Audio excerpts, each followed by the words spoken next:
So, being the Flash sounds amazing, right? Endless speed, time travel, lightning fast reflexes, and so many other things. But, if we're being honest, for Barry Allen, it might honestly be a nightmare. Yo, what's going on, speedsters and science nerds? Welcome back to Let's Talk Comics. Today, we're going to be flipping that usual hero worship on its head.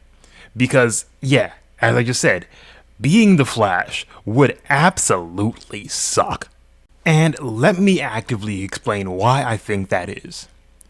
Starting off, we will be focusing on Barry Allen alone, while some of these facts will target basically any speedster in the DC universe in general and almost any speedster in comics as a whole. We'll mainly be focusing on Barry Allen because he specifically usually gets the worst of it, specifically due to one main factor.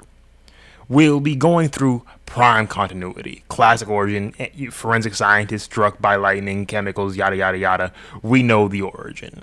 But we'll be going through prime continuity, not Flashpoint, not any other things, while they might be mentioned. We'll assume standard Flash powers, super speed, speed force access, accelerated healing, time travel potential, phasing, all of the lightning toss, and everything else that he has access to, etc. And we'll be judging from the quality of life, psychological and emotional and ethical angles, and not just the combat feats. So let's get started off with the first reason why being the Flash would absolutely suck. And this one goes to basically any speedster in existence. And that is, your brain is too fast for this world. That perception overload that any speedster will almost always get, it'd be absolutely horrible because Barry experiences life in microseconds, conversations crawl, and waiting rooms basically are torture.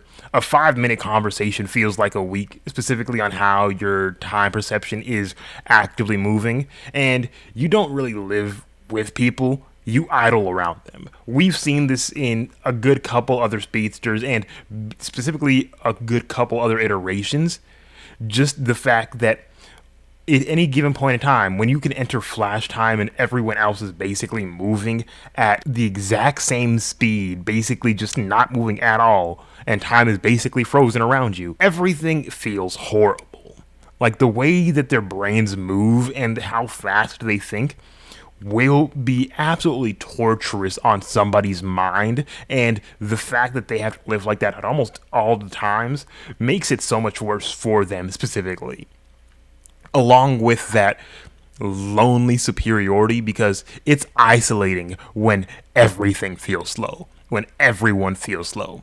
To connect, Barry constantly, has to throttle himself down, making his real tempo kind of what everyone else is also, and that every kind of thing that he needs to do, specifically with that attention fragmentation, will kind of make normal man go mad.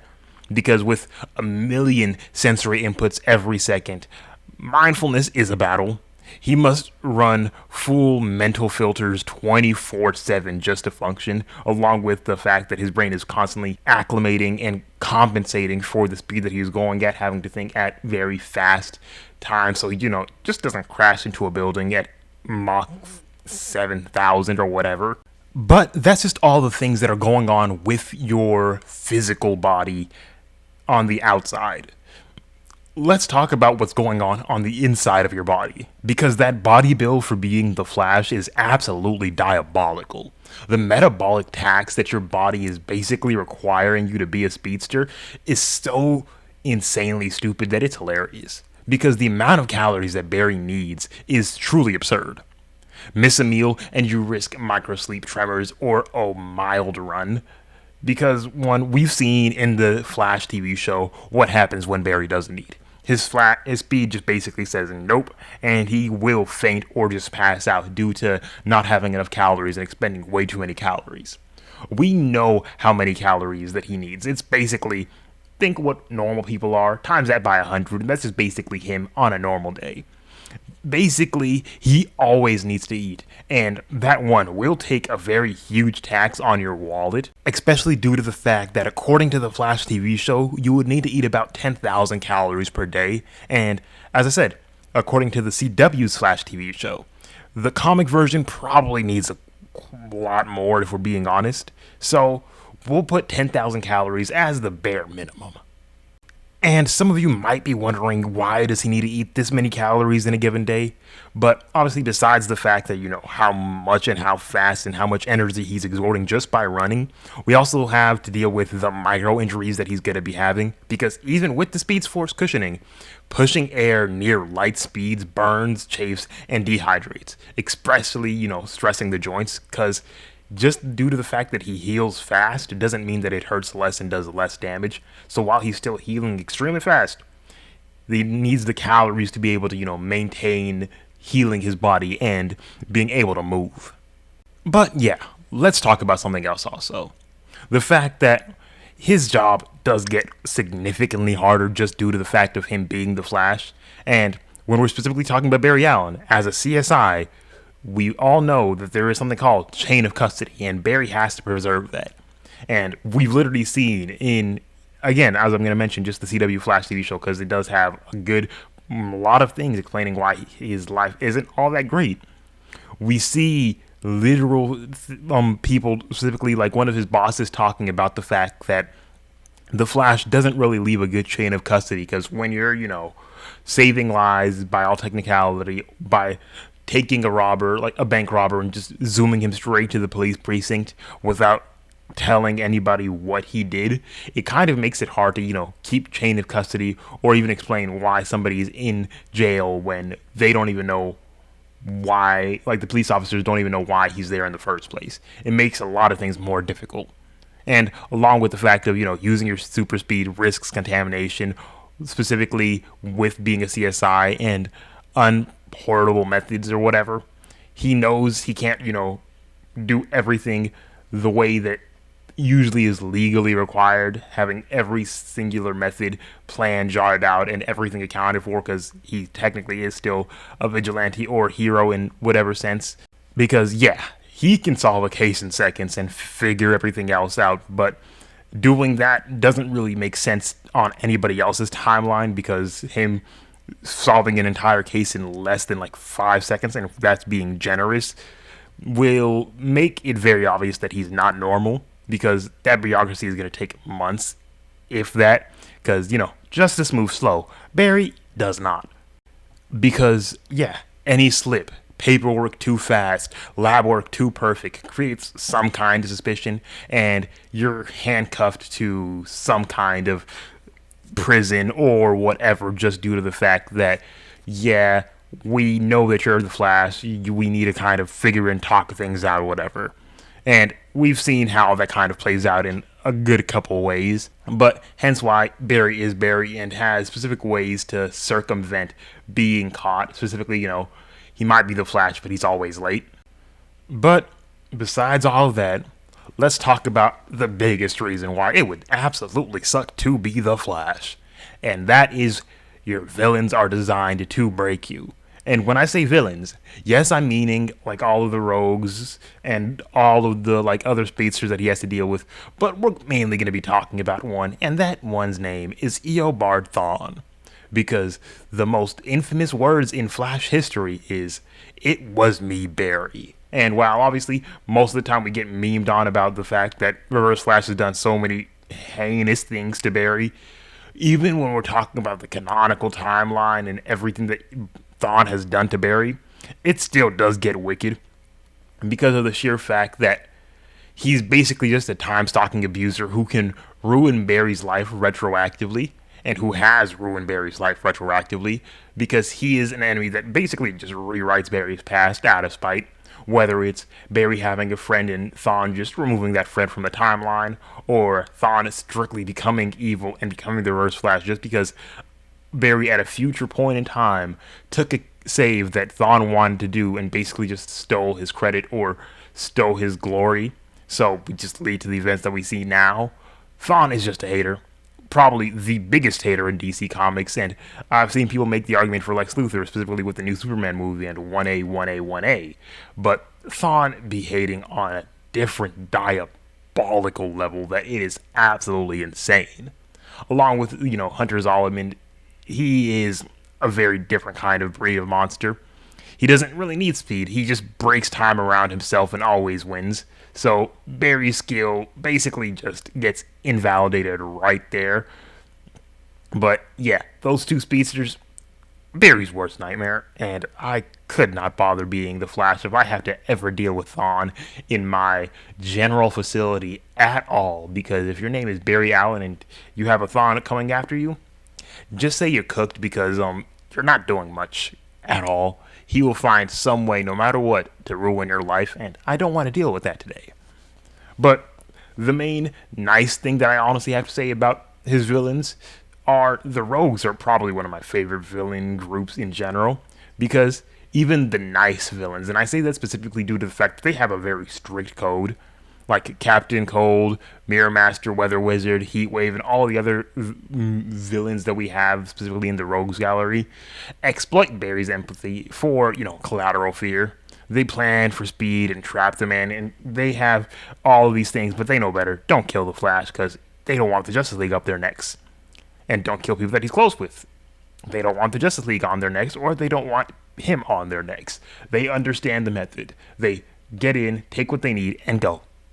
Now, the next reason that it would suck to be the Flash is something that I'm just going to basically be clowning on Barry for, but also it just absolutely sucks in general.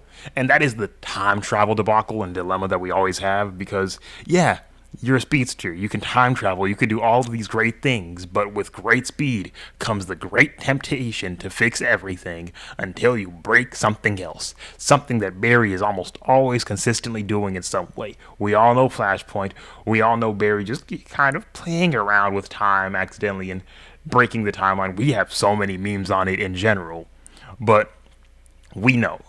The Speed Force lets you touch history, not control it, and they will find every way to screw your life over with the smallest change in any kind of situation.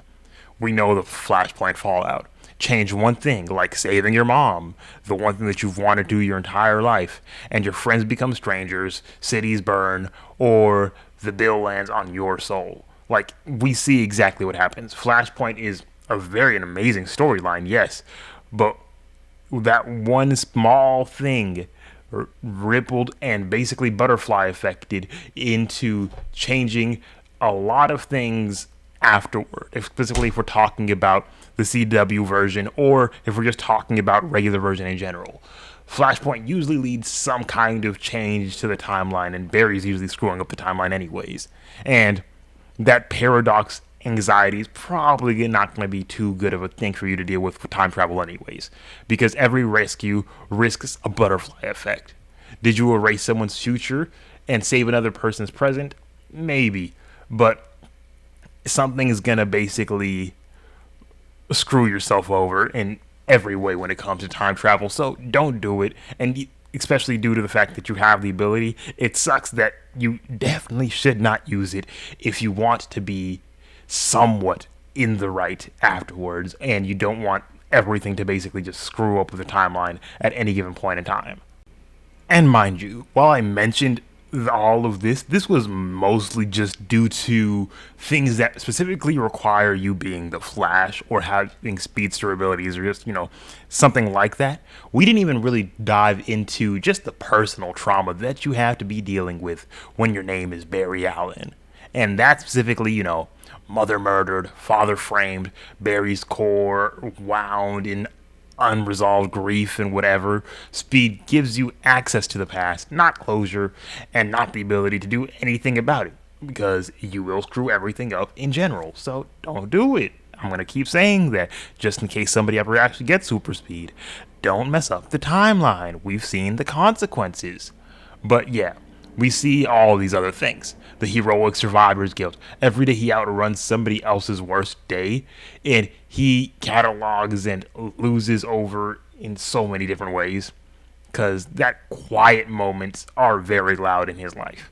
In stillness, memories will catch up, and that silence is when the lightning talks back to him. We see all of the things that he has going in his life, and all of the bad things that are almost consistently happening to you being a Flash in general. You have it bad, you're gonna have it worse no matter what. if you're a Flash, even if you have all of the super speed and all of these lovely things that could possibly make you happy. Being the Flash isn't all it's cracked up to be. You will be having significant problems and having significant problems and having significant problems. I'm going to have to say that 3 times just due to the fact that a lot of people might not believe me. But yeah, being the Flash isn't all it's cracked up to be. Don't be a speedster is basically what I'm saying, even though it would be nice as long as you just don't have somebody named Eo Barthon coming right up on you. You might be fine, or if you don't have exactly his life, you might be good. But yeah, if you guys did enjoy this breakdown of why it would absolutely suck to be the Flash, hit that like button, drop down any of your own speedster problems that you might see coming up in the comment section below, and subscribe for more deep dive videos or just more what ifs and more videos like this in general. But next up, maybe I tackle why it would, just suck to be Spider-Man, because please tell me it doesn't. I will wait for you to try giving an argument for that in the comment section below, because I don't know anybody that can. But yeah, let me know down in the comment section below on anything else that you guys might want to see from this channel. I will see you guys in the next video. Peace.